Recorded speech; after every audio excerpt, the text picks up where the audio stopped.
برحمتك يا أرحم الراحمين بحق لا إله إلا الله محمد رسول الله صلى الله عليه وسلم.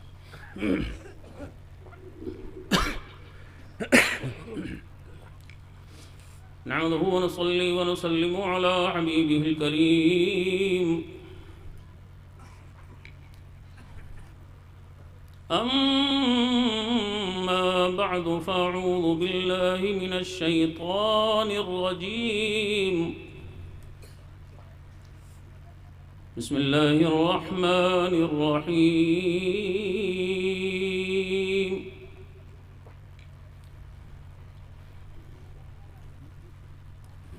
إن أولياؤه إلا المتقون. صدق الله مولانا العظيم وبلغنا رسوله النبي الأمين الكريم الرؤوف الرحيم. ونحن على ذلك لمن الشاهدين والشاكرين والحمد لله رب العالمين.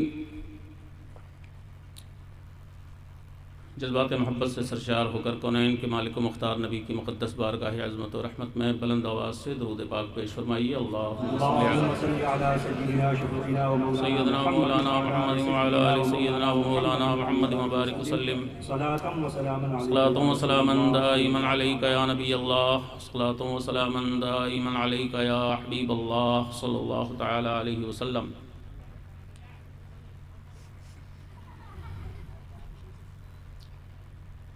جمال ان کا نظر میں بسا لیا جائے،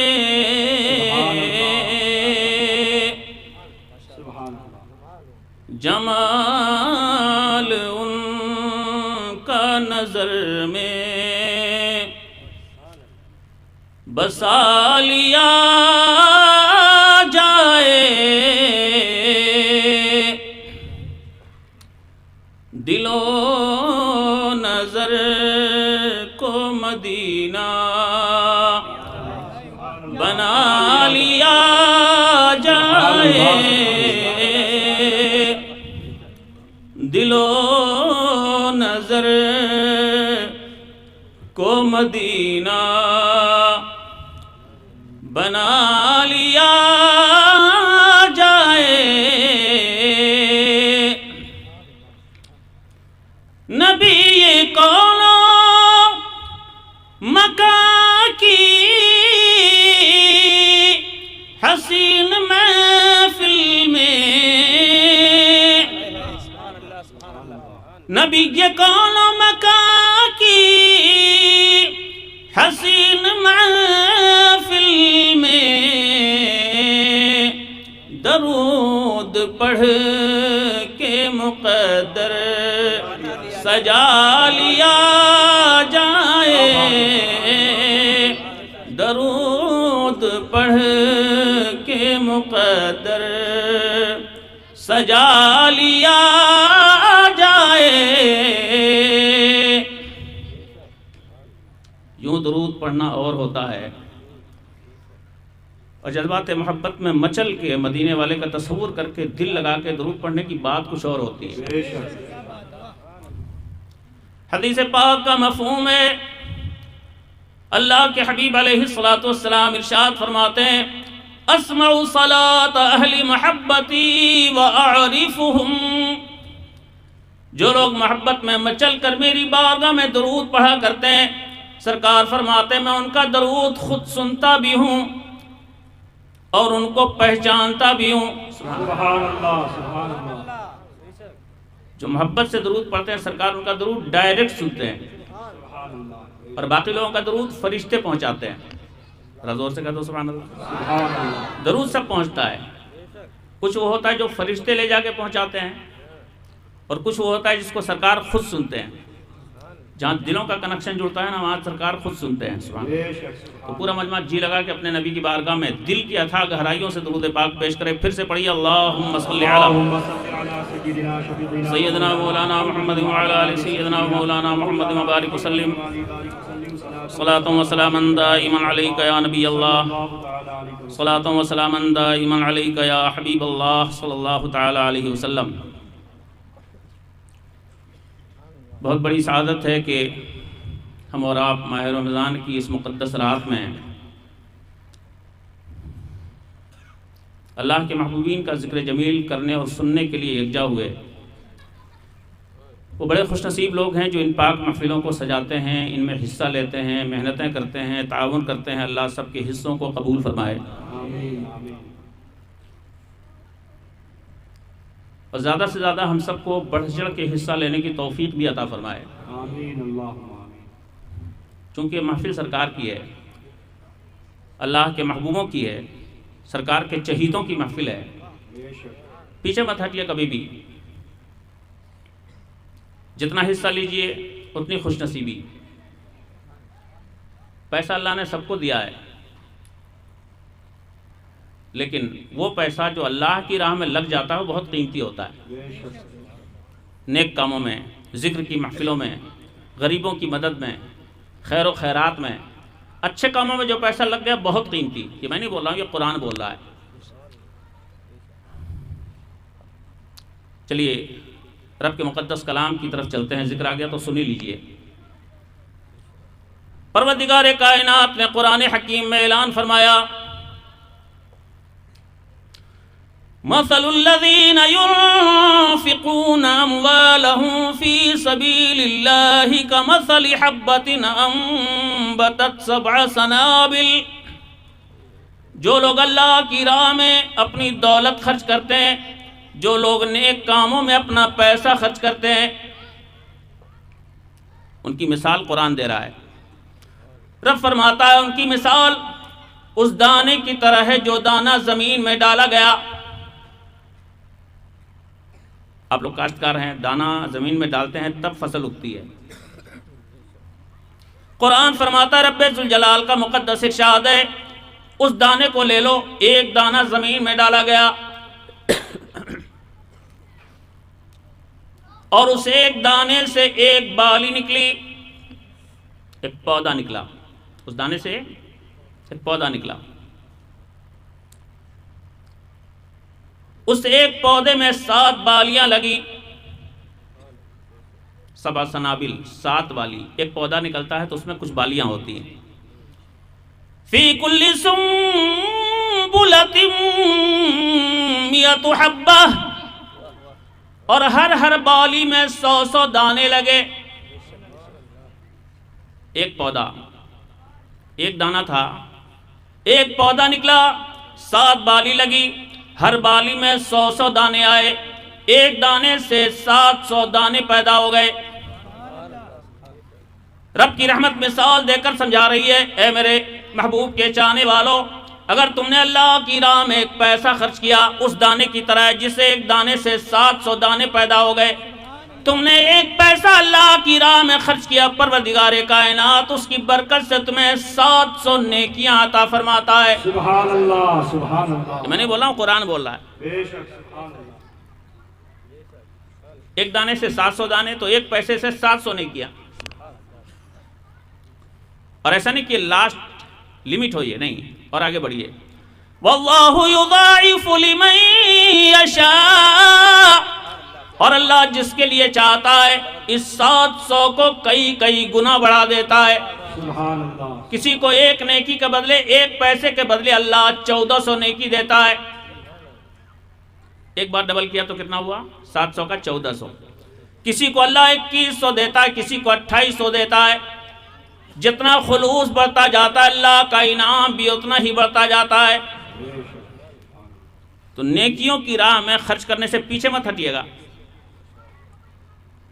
بہت سارے لوگ سوچتے ہیں کہ دے دیا جتنا دینا تھا، ارے جو دے رہا ہو سب ڈپازٹ ہوتا جا رہا ہے آپ کا۔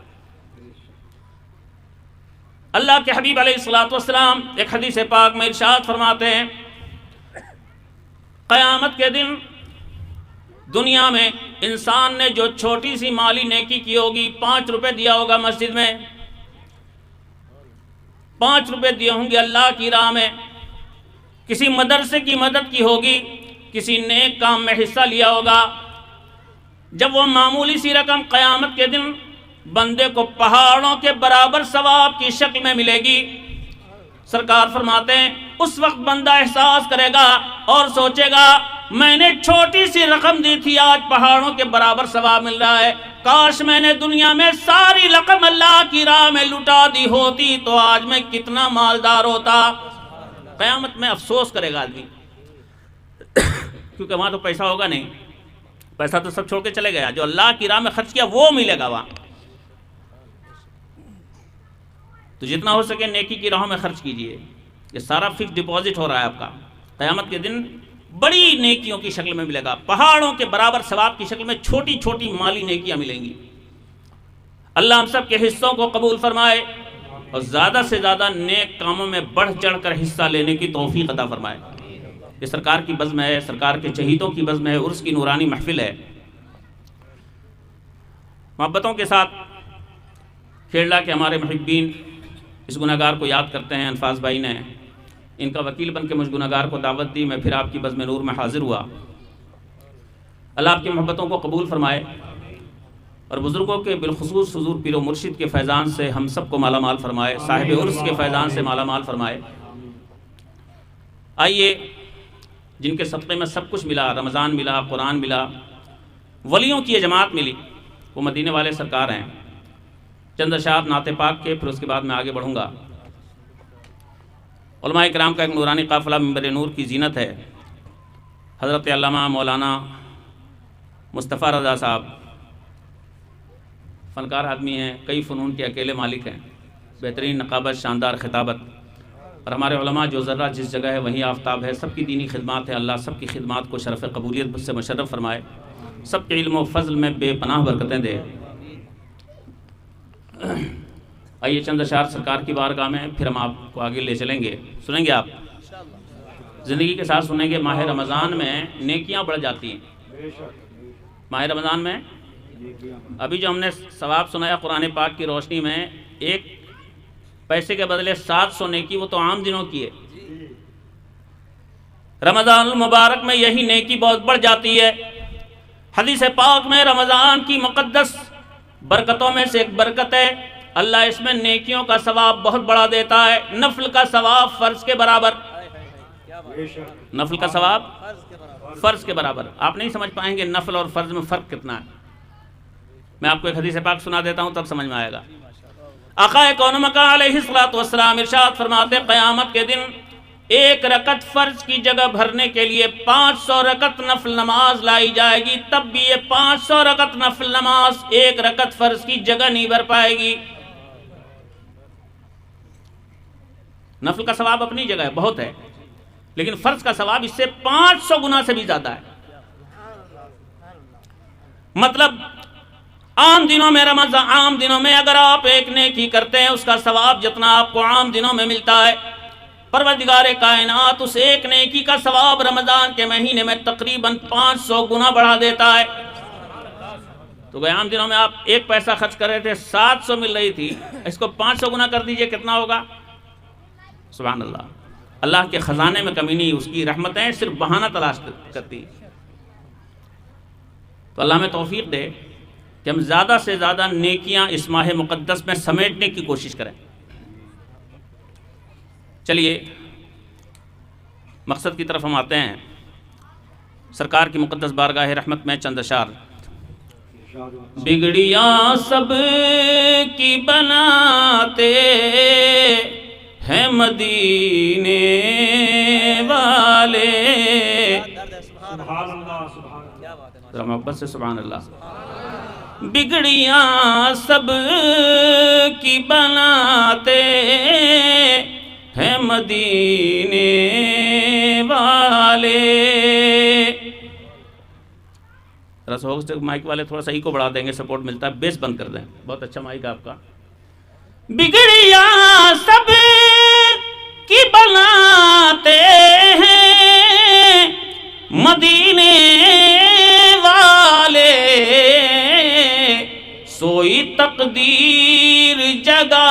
ہیں مدینے والے، سوئی تقدیر جگاتے ہیں مدینے والے۔ ذرا محبت سے کہہ دے سبحان اللہ۔ اور گرنے والوں کو اٹھاتے ہیں مدینے والے، گرنے والوں کو اٹھاتے ہیں مدینے والے، ڈوبتوں کو بھی تراتے ہیں مدینے والے، ڈوبتوں کو بھی تراتے ہیں مدینے والے۔ اگر اچھا لگ رہا ہے تو سبحان اللہ کہیے۔ سبحان اللہ کہنے میں جاتا کچھ نہیں، آتا بہت کچھ ہے۔ ساری دنیا کا معاملہ الگ ہے۔ پتھر تو پتھر ہی ہوتا ہے، موم پگھل جاتا ہے، پتھر نہیں پگھلتا۔ لوگ اسی لیے اس آدمی کو پتھر دل کہتے ہیں جس کے دل پہ کسی بات کا اثر نہیں ہوتا۔ پتھر پگھلتا نہیں، موم پگھلتا ہے، لیکن معاملہ سرکار کی بارگاہ میں جو تو الٹا دکھتا ہے۔ سرکار قدم رکھ دے پتھر پگھل جائے، زور سے کہہ دو سبحان اللہ۔ موم پتھر کو بناتے ہیں مدینے والے، موم پتھر کو بناتے ہیں مدینے والے، اور سنگ کو کلمہ پڑھاتے ہیں مدینے والے۔ تکبیر، نعرہ رسالت، علماء اہل سنت، حضرت مولانا طاہر حسین مصباحی صاحب کہلا، نعرہ تکبیر، نعرہ رسالت۔ اور اللہ نے اپنے محبوب کو کتنا پاور دیا ہے۔ بچپن ہے، بچپن کی ایک بات جو معجزات کی کتابوں میں لکھی ہوئی ہے، چاند شق ہوتا فلک پر ہے اشارہ پا کر۔ یہ تو جوانی کا معاملہ ہے، جب سرکار نے ایک اشارہ کیا اور چاند دو ٹکڑے ہو گیا۔ آنے والے مصرے میں بچپن کا ایک واقعہ بھی ہے۔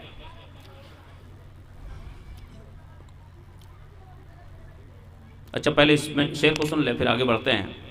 چاند شق ہوتا فلک پر ہے اشارہ پا کر، نوری انگلی جو اٹھاتے ہیں مدینے والے، نوری انگلی جو اٹھاتے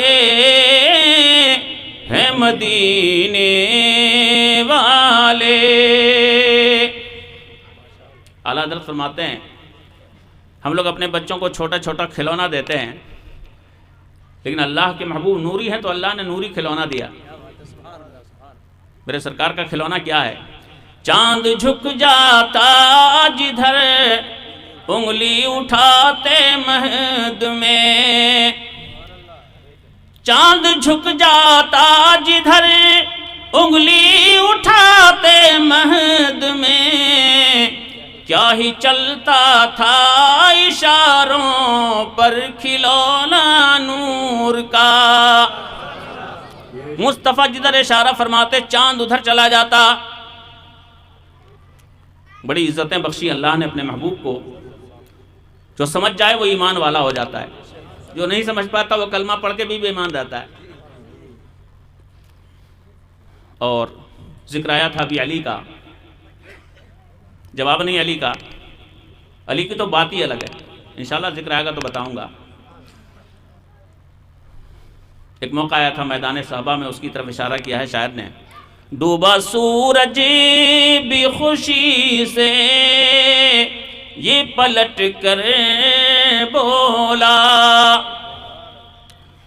ڈوبا سورج بھی خوشی سے یہ پلٹ کر بولا، آج مجھ کو بھی بلاتے ہیں مدینے والے، آج مجھ کو بھی بلاتے ہیں مدینے والے،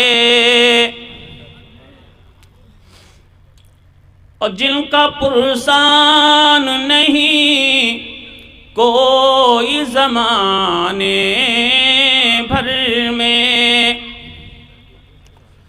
جن کا پرسان نہیں کوئی زمانے بھر میں، ان کو سینے سے لگاتے ہیں مدینے والے، ان کو سینے سے لگاتے ہیں مدینے والے۔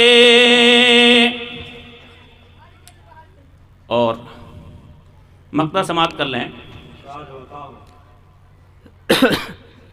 آج اس زمین پر ہیں، کل ہم زیر زمین ہوں گے، زمین کے نیچے ہوں گے، ہزاروں من مٹی کے نیچے قبر کی دنیا میں پہنچیں گے۔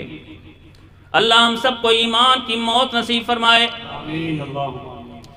قبر میں پل کے دل و جان بچھانا خالد، قبر میں پل کے دل و جان بچھانا خالد، سنتے ہیں قبر میں آتے ہیں مدینے والے، سنتے ہیں قبر میں آتے ہیں مدینے والے۔ انہی کا صدقہ ہے آج عظیم چیزیں ہمیں ملی، اللہ کے محبوبوں کی نسبت ملی، سرکار کی آل، سرکار کے صحابہ سب بے مثال ہیں، جنہوں نے مصطفیٰ جان رحمت پہ آنکھوں سے دیکھ کر سرکار کے جلووں کی زیارت کر کے ایمان کی دولت جنہیں نصیب ہوئی، بڑے خوش نصیب، بڑی عزت والے، بڑی شان والے، بڑے مرتبے والے، کل کچھ نہ تھے، مصطفیٰ کے ہو کے سب کچھ ہو گئے۔ وہ کونین کے مالک و مختار نبی نے ارشاد فرمایا، اصحابی کالنجوم بیہم اقتدیتم اہتدیتم، میرے صحابہ آسمان ہدایت کے ستارے ہیں، ان میں سے جس کی بھی پیروی کر لوگے ہدایت و نجات کا راستہ مل جائے گا۔ صحابہ کی پیروی کیجئے، صحابہ کی پیروی، صحابہ کی زندگی دیکھیے، صحابہ کی زندگی ہے کیا۔ زیادہ تفصیلات میں ہم آپ کو نہیں لے جائیں گے، شارٹ کٹ میں دو ایک باتیں عرض کرتے ہوئے چلتے ہیں۔ صحابہ کی زندگی میں سب سے نمایاں عنصر اگر تھا تو مصطفیٰ کی محبت کا، اتنی محبت کہ ہم سوچ نہیں سکتے، اور اسی محبت نے صحابہ کو بہت عظیم مرتبہ بخشا۔ صحابہ کا مرتبہ، صحابہ کا مقام بہت بلند ہے۔ اللہ کے حبیب علیہ السلام کی مقدس حدیث پاک آپ نے بارہا سنی ہوگی، سرکار ارشاد فرماتے ہیں، لا تسبوا اصحابی، اے لوگوں میرے صحابہ کو برا بھلا مت کہنا، فلو ان احدکم انفق مثل احد ذهبا ما بلغ مد احدهم ولا نصیفہ، اس لیے کہ تم میں کا کوئی آدمی اگر احد پہاڑ کے برابر سونا خیرات کرے، میرا ایک صحابی 4 کلو جو خیرات کر دے، تم میں کا احد پہاڑ کے برابر سونا خیرات کرنے والا میرے صحابی کے درجے کو نہیں پائے گا۔ ہر صحابی کا مقام بلند، ہر صحابی غوث سے، ابدال سے، اوتاد سے اونچا مقام رکھتا ہے۔ جب ذکر آ گیا ہے تو ذرا آئیے صحابہ کی محبتوں کے کچھ چرچے سن لیتے ہیں، دو ایک باتیں سن لیں آپ۔ صحابہ کرام کے سینے میں محبت کتنی تھی، کتنا احترام کرتے تھے وہ. اللہ اسے احترام کی خیرات ہماری زندگی میں بھی دے دے. اللہ کے حبیب علیہ الصلوۃ والسلام کے چچا کا نام ہے حضرت حمزہ. کیا نام ہے؟ حضرت حمزہ چچا تھے. عمر میں سرکار سے زیادہ تھے،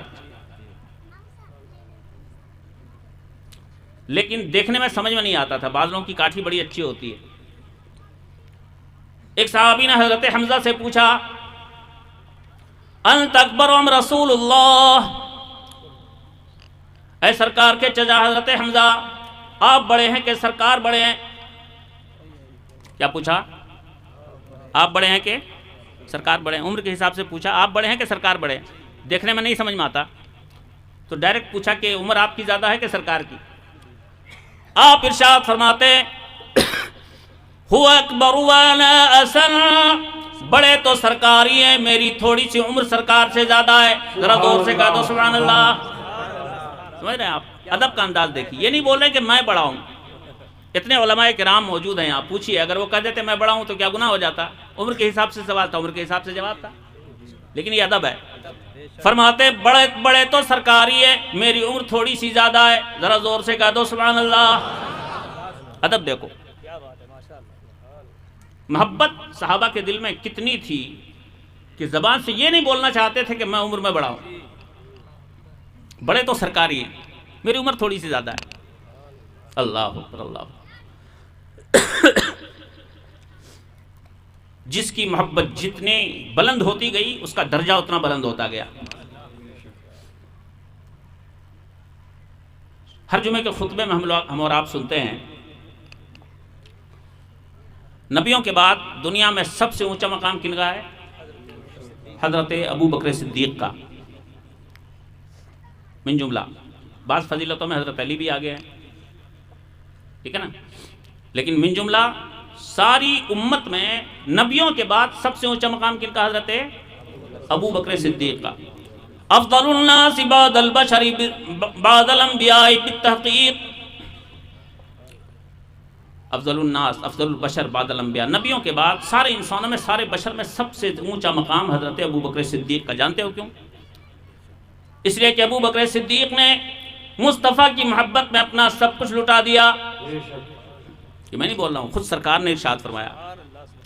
اللہ کے حبیب علیہ الصلوۃ والسلام ارشاد فرماتے ہیں ان من امن للناس علی فی صحبته وماله ابا بکر. پوری دنیا کے انسانوں میں سب سے زیادہ اگر میرے ساتھ کسی نے مالی طور پہ احسان کیا ہے، مالی طور پہ اچھائیاں کی ہیں، اور کسی نے میرا ہر قدم پہ سپورٹ کیا ہے، ساتھ دیا ہے، وہ ابو بکر صدیق ہے. سرکار فرما رہے ہیں، نبی کا مقدس ارشاد ہے، سب سے زیادہ سپورٹ ہر جگہ. ابو بکر صدیق نے کچھ نہیں دیکھا، نبی کے لیے سب کچھ لٹا دیا. اکیلے حضرت ابو بکر صدیق سرکار کے ساتھ نکلے تھے جب سرکار ہجرت کے لیے نکلے، کوئی نہیں تھا ساتھ میں، صرف ابو بکر صدیق تھے. اتنی محبت تاریخ بتاتی ہے. حضرت ابو بکر صدیق سفر کے دوران کبھی سرکار کے دائیں آتے، کبھی بائیں جاتے، کبھی آگے جاتے، کبھی پیچھے آتے. سرکار نے پوچھا ابو بکر بات کیا ہے؟ کبھی تم آگے جاتے ہو، کبھی پیچھے جاتے ہو، کبھی ادھر چلے آتے ہو، کبھی ادھر چلے آتے ہو. حضرت ابو بکر صدیق نے عرض کی سرکار خطرہ ہے دشمن پیچھے لگے، میں سوچتا ہوں کہیں دور سے کوئی دشمن آپ کے اوپر تیر نہ چلائے. جب مجھے لگتا ہے دائیں طرف سے تیر آنے والا، میں دائیں طرف چلاتا ہوں. کوئی تیر آئے تو پہلے ابو بکر کو لگے پھر سرکار کو. سرکار میری جان آپ پہ قربان، آپ نہیں رہیں گے تو ابو بکر صدیق رہ کے کیا کرے گا؟ اللہ. محبتوں کا انداز دیکھو. اور تفصیل میں جانے کا وقت نہیں زیادہ، ہسٹری نچوڑوں گا تو بہت ساری باتیں سامنے آتی چلی جائیں. بس آخری بات سنو. اللہ کے حبیب علیہ الصلوۃ والسلام اس حیات ظاہری سے پردہ فرماتے ہیں. ابو بکر صدیق خلیفہ اول بنتے ہیں. کچھ دنوں کے بعد بیمار پڑ گئے، کمزور ہوتے چلے گئے. لاکھ علاج چلا، دوائیں چلی، لیکن کوئی فائدہ نہیں. اس زمانے میں بڑے بڑے حکیم ہوا کرتے تھے. آج کل تو عام طور پہ بہت سارے ڈاکٹر ہیں، ڈاکٹری کرتے ہیں، لیکن ان کو نبض پکڑنے کا سلیقہ نہیں ہے. رپورٹوں پہ سارے ڈاکٹری چلتی ہے. اس زمانے میں بڑے بڑے نباز حکیم تھے، نبض دیکھتے تھے، بیماری پکڑ لیتے.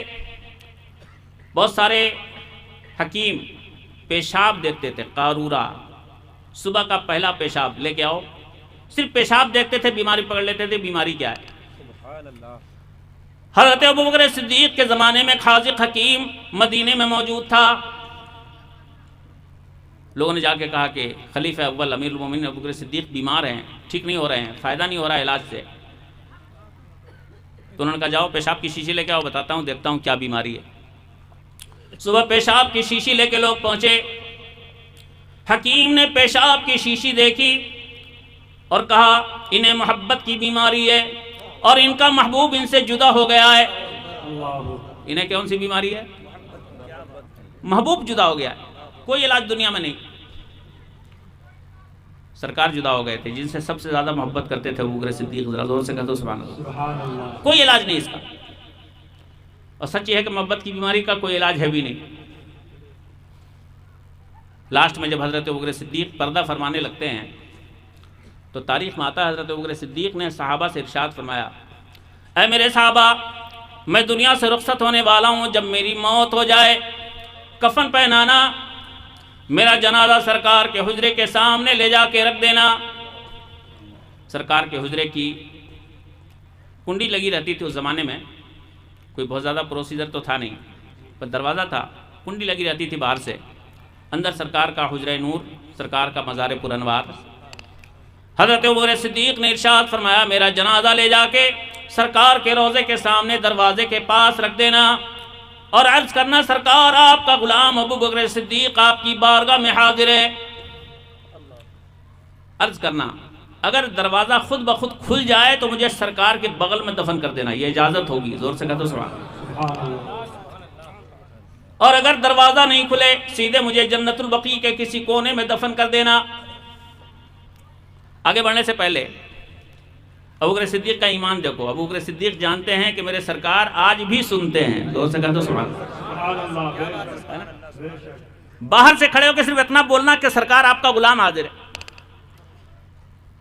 اور حضرت ابوبکر صدیق کو یقین ہے، جانتے مصطفیٰ چاہیں تو بغیر کسی سہارے کے دروازہ کھلوا دیں. زور سے کہہ دو سبحان اللہ. تبھی تو فرمایا کہ جب دروازہ کھل جائے تو اندر دفن کرنا، اور وہی ہوا. حضرت ابوبکر صدیق کے وصال کے بعد لوگوں نے کفن پہنایا، غسل دیا، کفن پہنایا، سرکار کے دروازے اقدس کے سامنے جنازہ رکھ دیا. اور ایک صحابی نے کہا سرکار ابوبکر صدیق حاضر ہیں. کہنا تھا دروازہ کھل گیا. زور سے کہتے سبحان اللہ. آج بھی جنہوں نے ساتھ دیا تھا ہر قدم پہ آج وہ سرکار کے پہلو پہ مدفون ہے. زور سے کہتے سبحان اللہ.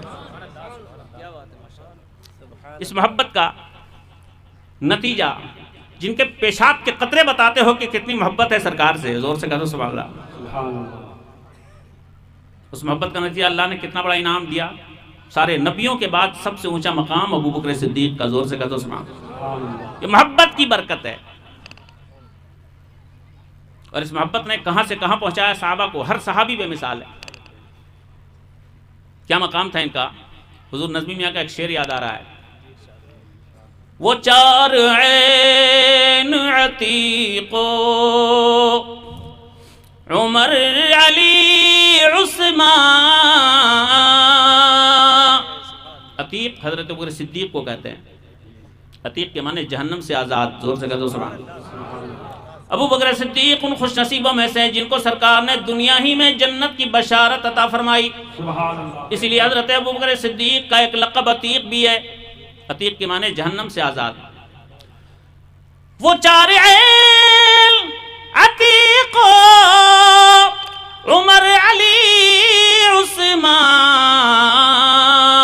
نچوڑ دیتے جو دامن ملک وضو کرتے. نچوڑ دیتے جو دامن ملک وضو کرتے. جواب نہیں. مصطفیٰ نے جنہیں نواز دیا ان کا کیا کہنا. نہ ان کے علم کا جواب ہے نہ ان کے تقوی کا جواب ہے.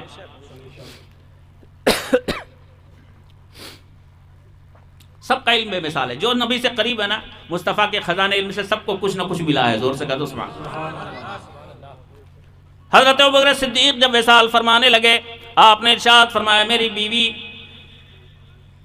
اس وقت حمل سے ہے اور اس کے پیٹ میں جو ہے وہ بیٹا ہے. زور سے کہہ دو سبحان اللہ. کون ہے؟ بیٹا.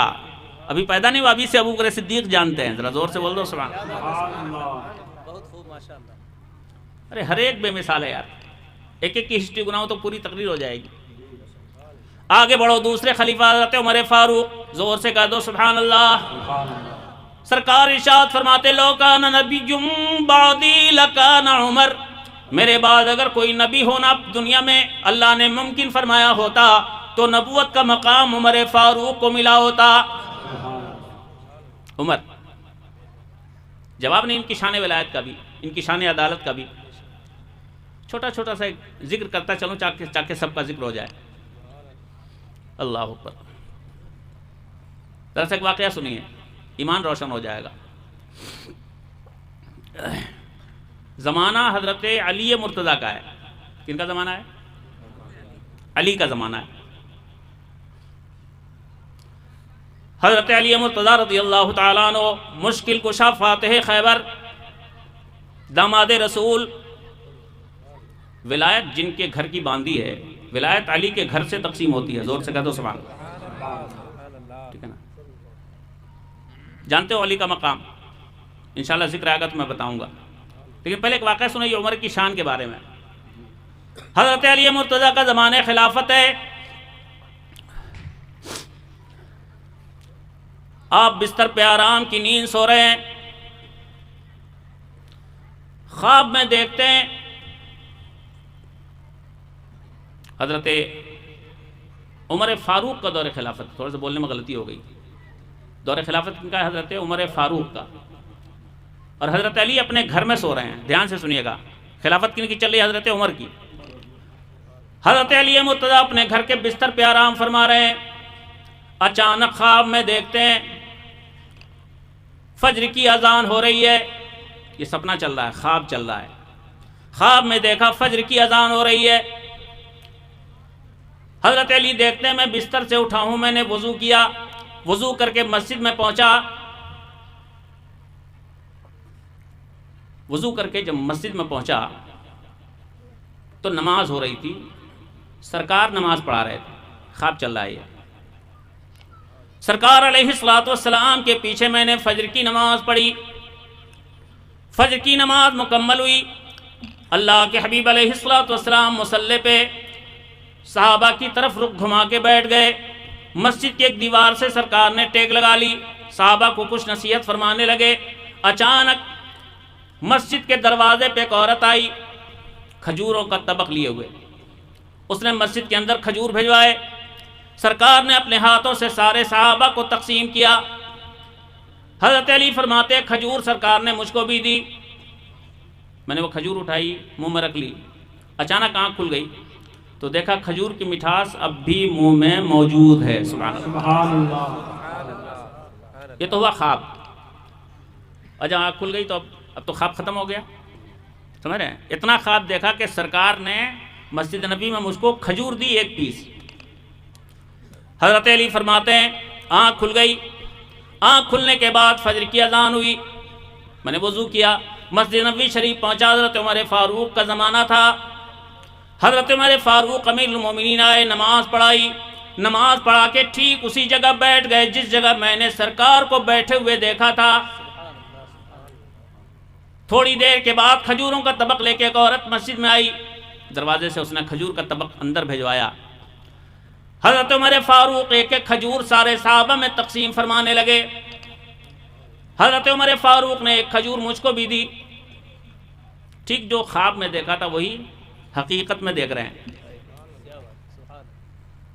حضرت علی فرماتے ہیں کہ چونکہ حضرت عمر سے دوستی اور یارانہ تھا تو میں نے ہنستے ہوئے کہا کہ عمر ارے 2 کھجور دے دو، تمہارا کیا بگڑ جائے گا. کھجور کی اس زمانے میں ایک اہمیت تھی، وہ بھی مدینے کی کھجور کیا کہنا. حضرت عمر فاروق ارشاد فرماتے علی اگر تمہیں سرکار نے 2 کھجوریں دی ہوتی تو عمر کی مجال نہیں تھی کہ تمہیں 1 کھجور دے دیتا۔ اگر سرکار نے تمہیں 2 کھجور دی ہوتی تو عمر کی مجال نہیں تھی کہ 1 دیتا۔ علی حیرت میں پڑ گئے، کہنے لگے عمر میں نے خواب میں دیکھا تھا سرکار نے مجھ کو 1 کھجور دی ہے، آپ کو کیسے پتا؟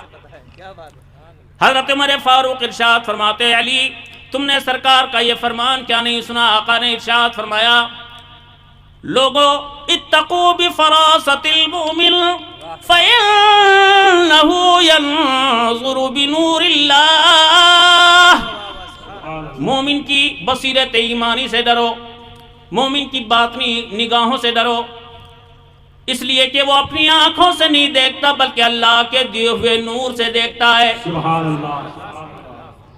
علی کے خواب میں کیا چل رہا ہے عمر دیکھ رہے ہیں، ذرا زور سے کہتے ہیں سبحان اللہ۔ کچھ سمجھ میں آ رہا ہے؟ جب عمر کی نگاہ بصیرت کا یہ عالم ہے تو میرے سرکار کی نگاہ ناز کا عالم کیا ہوگا؟ بے شک سبحان اللہ۔ آج کل جن کے پاس ایمان کی دولت نہیں بولتے ہیں نبی کو پیٹھ پیچھے کی خبر ہے، نبی کے غلاموں کو اتنی خبر ہے یار۔ اللہ صحیح عقیدہ عطا فرمائے، زور سے آمین کو۔ آگے بڑھو، حضرت عثمان ذو النورین، محبت سے کہہ دو سبحان اللہ۔ یہ وہ ہیں جنہیں سرکار بہت پسند فرماتے تھے۔ ایک شہزادی حضرت عثمان غنی کی نکاح میں دیا، ان کا وصال ہو گیا، سرکار نے اپنی دوسری بیٹی عثمان ذو النورین کے نکاح میں دے دی، اسی لیے ان کو ذو النورین کہا جاتا ہے۔ 2 نور سرکار کے دربار سے ملا ہے، ذرا زور سے کہہ دو سبحان اللہ۔ ہر صحابی بے مثال ہے۔ آخری بات حضرت علی کے بھی حضرت نے ذکر کیا کہ ان کے وصال کی بھی تاریخ گزری 21 رمضان المبارک، عرس ان کا بھی ہے۔ علی کی شان عدالت کا کیا کہنا، علی کی شان کرامت کا کیا کہنا، علی کی شان سخاوت کا کیا کہنا؟ جواب نہیں علی کا۔ میں تو اکثر کہا کرتا ہوں کہ علی کے نام میں برکت ہے میاں۔ اگر دل سے کوئی علی کا نعرہ لگا دے تو لگتا ہے کہ ایمان میں اضافہ ہو گیا ہو۔ علی کے نام میں اللہ نے تاثیر عطا فرمائی ہے۔ کسی نے کہا تھا فولاد کا دل پتھر کا جگر سب پارا پارا ہوتا ہے، فولاد کا دل پتھر کا جگر سب پارا پارا ہوتا ہے، جب نام علی کا لیتے ہیں میدان ہمارا ہوتا ہے، جب نام تکبیر، نعرہ رسالت، نعرہ حیدری، نعرہ حیدری، نعرہ تکبیر، نعرہ رسالت۔ فیضان علی کا لاجواب، بڑی عظمتیں، بڑی برکتیں اللہ نے حضرت علی مرتضیٰ کو ایسی شان عطا فرمائی کہ جواب نہیں ان کا۔ بڑی اچھی اچھی باتیں ابھی ہمارے دماغ میں آ رہی ہیں، لیکن پہلے 2-3 شعر سن لیں۔ کبھی سرکار علی مرتضیٰ کی شان میں اس گنہگار نے کہا تھا دل و نظر کو یہ حسن و جمال دیتا ہے، دل و نظر کو یہ حسن و جمال دیتا ہے، دل و نظر کو یہ حسن و جمال دیتا ہے، علی کا نام مصیبت کو ٹال دیتا ہے، علی کا نام مصیبت کو ٹال دیتا ہے۔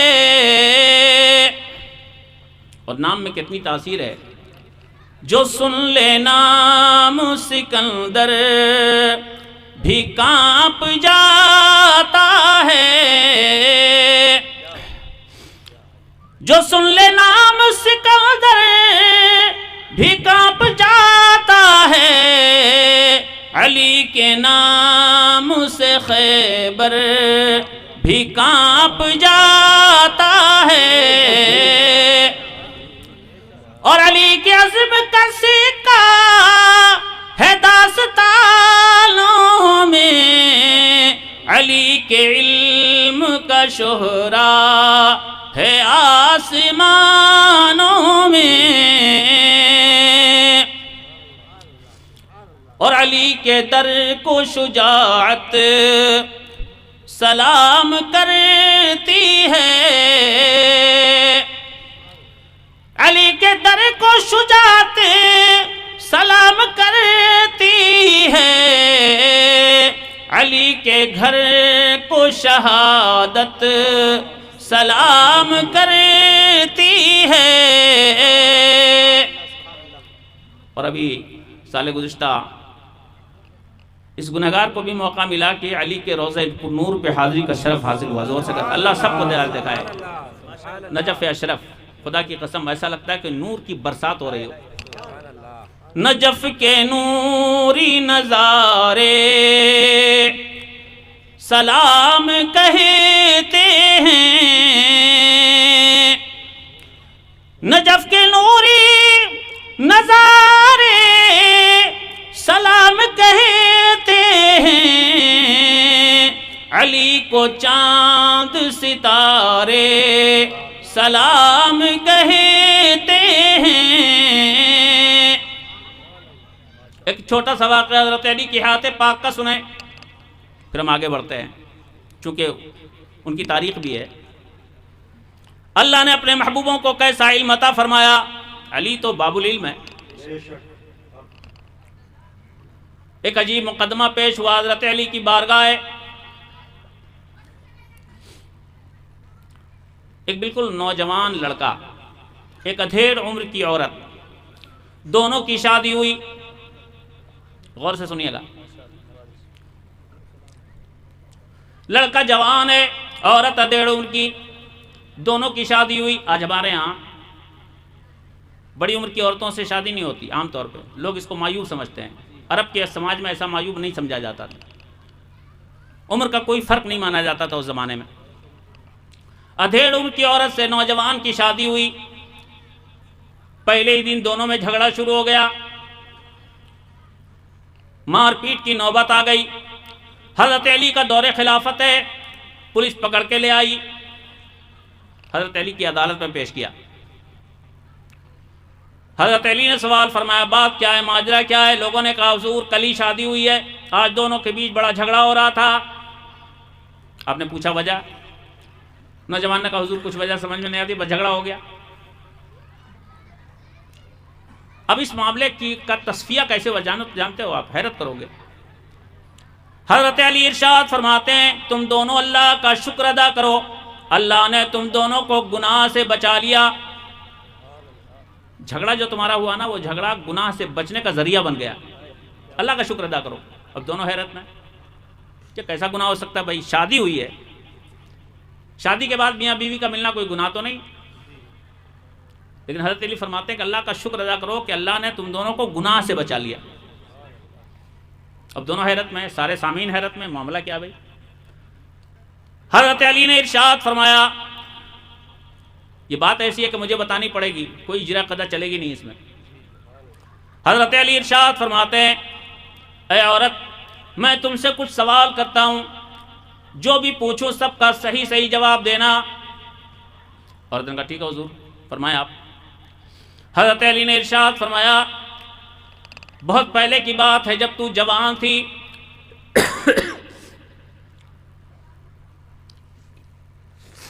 اس زمانے میں کبھی تیرے ساتھ بڑی مجبوری آئی، تجھے پیسوں کی بڑی سخت ضرورت تھی، ایسا ہوا؟ سچ بتانا۔ عورت نے کہا ہاں حضور ایسا وقت تو آیا تھا۔ آپ نے ارشاد فرمایا، تیری بے بسی کا بہانہ بنا کر کسی نے تیرے ساتھ غلط حرکت کی اور تو اس کی وجہ سے حاملہ ہو گئی، بچہ رک گیا تجھ کو، ایسا ہوا تھا؟ اب علی کی عدالت تھی، کسی نے تو کچھ بتایا نہیں تھا، لیکن عورت سمجھ رہی تھی کہ سب جانتے ہیں، یہ وہاں جھوٹ سے چلے گا نہیں۔ کہا حضور بالکل ٹھیک ہے بیٹا، چپ رہو نہیں تو باہر جاؤ، یہاں بات نہیں کرنا۔ عورت نے کہا حضور یہ بات بالکل سچی ہے۔ حضرت علی نے ارشاد فرمایا بچے کی ولادت کا وقت آیا، تیری ماں نے سوچا اگر سماج میں لوگوں کو معلوم ہوگا تو بڑی بدنامی ہوگی، تیری ماں تجھ کو لے کے ایک جگہ چلی گئی، وہیں تجھ کو بچہ ہوا۔ ایسا ہوا تھا؟ عورت نے کہا حضور ایسا بھی ہوا تھا۔ کب بچہ چھوٹا سا تھا تو نے سوچا، تیری ماں نے سوچا گناہ کی اس پہچان کو مٹا دیا جائے، تیری ماں نے تجھ کو کہا کہ چل اس بچے کو کہیں چھوڑ کے آتے ہیں۔ کپڑے میں لپیٹ کر تو ایک آدمی کے گھر کے دروازے کے پاس اس کو رکھ کے وہاں سے چلنے لگی۔ پھر ایک کتا آیا، تیرے بچے کو اس نے کاٹنا چاہا، تو نے ایک پتھر اٹھایا، تو نے اس کتے کو مارا، لیکن کتے کے بدن سے چھٹک کر وہ پتھر تیرے بچے کی پیشانی پہ لگ گیا، خون بہنے لگا۔ ایسا ہوا تھا؟ عورت نے کہا حضور ایسا بھی ہوا تھا۔ کہا تو وہاں قریب گئی، ماں کی ممتا نے گوارا نہ کیا بچہ مر جائے، تو نے اپنا کپڑا پھاڑ کر بچے کی پیشانی پہ پٹی باندھی، لیکن اس کو لے نہیں جا سکتی تھی تو اس لیے اسی حالت میں چھوڑ کے چل دی۔ ایسا ہوا تھا؟ عورت نے کہا ہاں حضور ایسے ہی ہوا تھا۔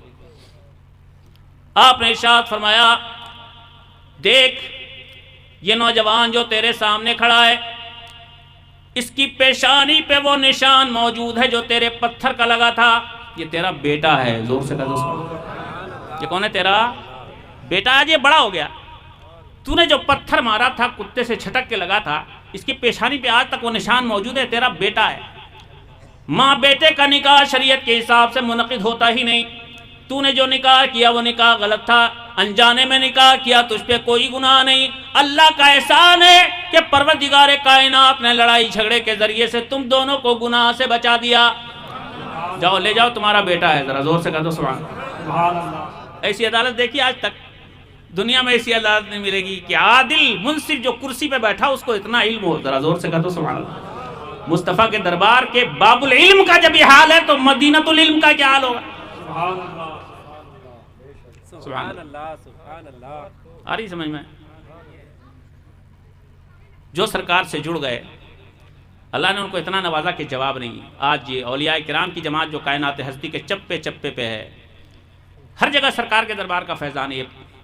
پنج پیراں کا دربار ہو، حضرت علامہ مفتی شاہ شمس الدین علیہ رحمت و رضوان صاحب عرس کا دربار ہو، حضرت علامہ رکن الدین الوری کا دربار ہو، خانوادہ مظہریہ کے مشائخ کا دربار ہو، یا حضور مرشد کامل کا دربار ہو۔ ذرا زور سے کہہ دو سبحان اللہ۔ یہ سب مصطفیٰ کے دربار کے فیض یافتہ لوگ ہیں۔ یہاں کے احباب کی گزارش تھی اور حکم تھا، انفاس بھائی نے پہلے دن کہہ دیا تھا کہ یہاں آئیے گا تو کچھ نہ کچھ کہنا پڑے گا آپ کو۔